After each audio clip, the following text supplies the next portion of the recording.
ଆପଣଙ୍କ ଜୀବନରେ ପୂର୍ଣ୍ଣାଙ୍ଗ ଅସଫଳ ହେଉଛି କି? କୌଣସି କାର୍ଯ୍ୟ କରିଲେ ସଫଳତା ପାଉନାହାନ୍ତି।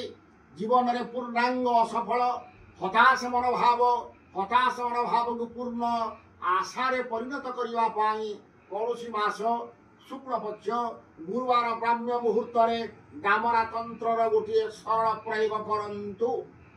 ଗୋଟିଏ ହଳଦିଆ କପଡ଼ା ଆଣନ୍ତୁ, କାଠ ପିଢ଼ା ଉପରେ ତାକୁ ପକାନ୍ତୁ, 7 ଖଣ୍ଡ ହଳଦୀ, 7ଟି କଉଡ଼ି, 7ଟି ଗୁଆ ଆଉ 7ଟି ଗୁଳା ତା ଉପରେ ରଖନ୍ତୁ।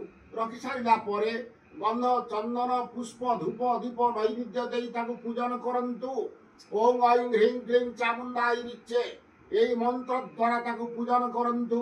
ପୂଜନ କରିସାରିଲା ପରେ ଏହି ମନ୍ତ୍ରକୁ 21 ଥର ଜପ କରନ୍ତୁ। ଜପ କରିସାରିଲା ପରେ ପ୍ରଣାମ କରନ୍ତୁ ଚାମୁଣ୍ଡା ଦେବୀଙ୍କୁ। କରିସାରିଲା ପରେ ନମସ୍କାର କରନ୍ତୁ। এই ଯେଉଁ ଗୁଳା 7 ଗୋଟି ବାଳକକୁ ଗୋଟିଏ ଗୋଟିଏ ବାନ୍ଧି ଖାଇବାକୁ ଦେଇ ଦିଅନ୍ତୁ। ତାପରେ ପୁଟୁଳିକି ବାନ୍ଧି ଦିଅନ୍ତୁ, ପିଢ଼ା ଉପରେ ରଖନ୍ତୁ ଠାକୁରଙ୍କ ପାଖରେ। ରଖି ସାରିଲା ପରେ ତାକୁ 21 ଦିନ ପର୍ଯ୍ୟନ୍ତ ପୂଜା କରନ୍ତୁ ଚାମୁଣ୍ଡାଙ୍କ ମନ୍ତ୍ରରେ। ଦେଖିବେ ଆପଣଙ୍କ ଜୀବନରେ ଅସଫଳତା ପୂର୍ଣ୍ଣାଙ୍ଗ ସଫଳତାରେ ପରିଣତ ହେବ ନିଶ୍ଚିତ। ଏହା ଡାମରା ତନ୍ତ୍ରରେ ପ୍ରମାଣ ରହିଅଛି। ରହୁଛି ନମସ୍କାର। ଜୟ ଜଗନ୍ନାଥ, ଜୟ ମା କାମାକ୍ଷା।